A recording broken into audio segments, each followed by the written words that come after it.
प्याज की उन्नत खेती यूट्यूब चैनल पर आप सभी मित्रों का स्वागत, वंदना, अभिनंदन। किसान भाइयों, मैं हूं आपका कृषक मित्र और आप बने हैं अपने यूट्यूब चैनल प्याज की उन्नत खेती पर।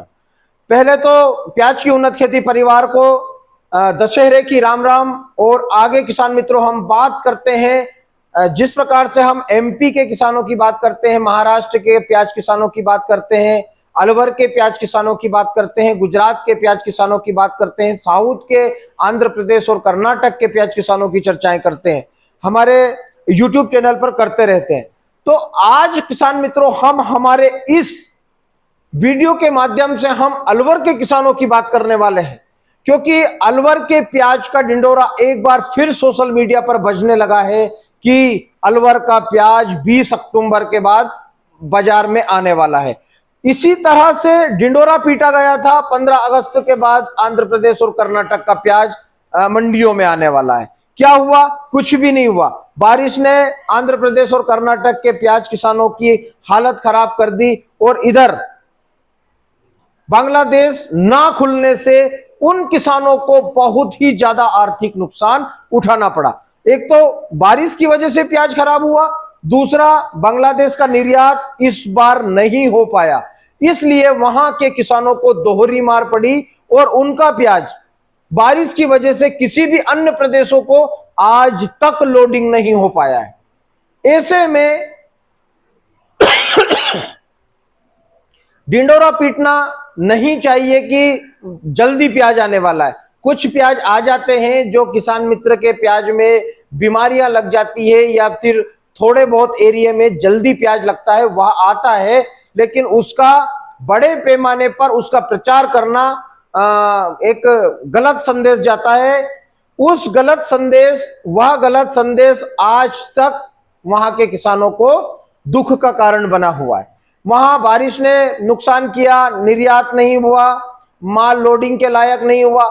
यदि अलवर के किसानों को भी बाजार चाहिए और अलवर के किसानों को इस बार अच्छा मौका मिलने वाला है, जितना पैसा स्टॉक में एमपी और महाराष्ट्र के किसानों ने नहीं कमाया है, उससे अच्छा पैसा इस बार अलवर के किसान मित्र कमाने वाले हैं। लेकिन उन लोगों को धैर्य रखना पड़ेगा अपनी नई प्याज को लाने में। किसी भी तरह से कच्ची फसल को बाजार में लेकर नहीं आए, सूखाकर शानदार बनाकर लेकर आए। जल्दबाजी ना करें, क्योंकि जितनी आप लोग जल्दबाजी करेंगे उतना आप लोगों को नुकसान होने वाला है।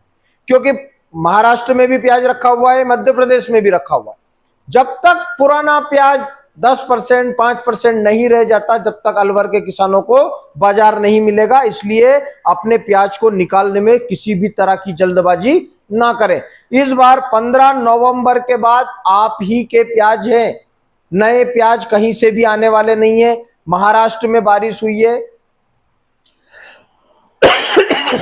इस बारिश से भी वहां के प्याज किसानों को भी नुकसान उठाना पड़ा है। इसलिए अलवर के किसानों के लिए ही यह वीडियो स्पेशल है। और अभी तक अलवर के मेरे किसान मित्रों ने जो मेरे वीडियो को देख रहे हैं, आपने अभी तक मेरे चैनल को सब्सक्राइब नहीं किया है तो पहले चैनल को सब्सक्राइब कर ले और अपने मित्रों को लिंक को भेजें ताकि वह भी वीडियो को देखें और चैनल को सब्सक्राइब करें, ताकि आने वाले समय में भी हम अलवर के विषय में और भी अच्छी अच्छी जानकारियां जुटाकर हमारे यूट्यूब चैनल पर डालने वाले हैं। तो अलवर के किसान मित्रों को भी इस बार अच्छा रेट मिलने वाला है, लेकिन वह मिलेगा 15 नवंबर के बाद। यदि जो किसान मित्र प्याज लाने की मंडियों में जल्दी करेंगे, उनको बहुत ज्यादा नुकसान होगा। उसका सबसे बड़ा कारण है क्योंकि पुराना प्याज का स्टॉक अभी भी 25 से 30% महाराष्ट्र और एमपी में है। तो ऐसे में किसान भाइयों, अलवर में इस बार 3 तरीके से फसलों की बिजाई हुई है। जो गोलियां, कंठियां, कांदियां लगती है वहां पर, पहले ही अलवर में जो प्याज की कंठियां लगती है उनका उत्पादन कम आता है, यानी कि 1 एकड़ का 100 से 120 कट्टे के आसपास उनका उत्पादन आता है एकड़ का।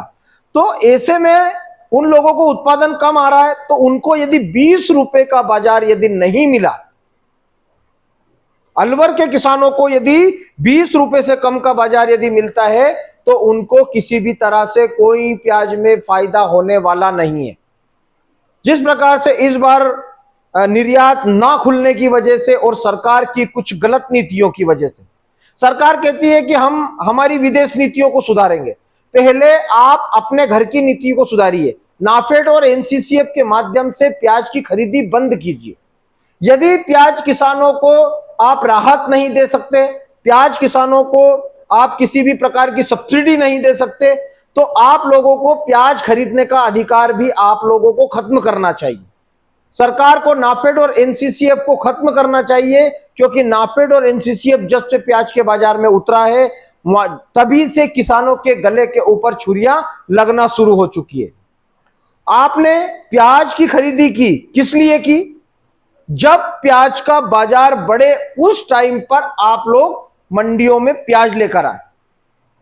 मंडियों में प्याज लेकर आएंगे तो बाजार गिरेंगे। आज जब प्याज का बाजार उठ ही नहीं पा रहा है, उसके बावजूद भी दिल्ली में, गुवाहाटी में, हैदराबाद में, कोलकाता में, गुजरात में, आपका चंडीगढ़ में, पंजाब में, हरियाणा में आपने 10 से 15 रेक पूरे भारत में त्योहारी सीजन में लगा रखी है। तो ऐसे में हम लोगों को नुकसान के अलावा फायदा नहीं होना है। तो किसान भाइयों, खासकर अलवर के किसान मित्रों से मैं कहना चाहता हूं कि आप अपने प्याज को निकालने की बिल्कुल भी जल्दबाजी और हड़बड़ाहट ना करें।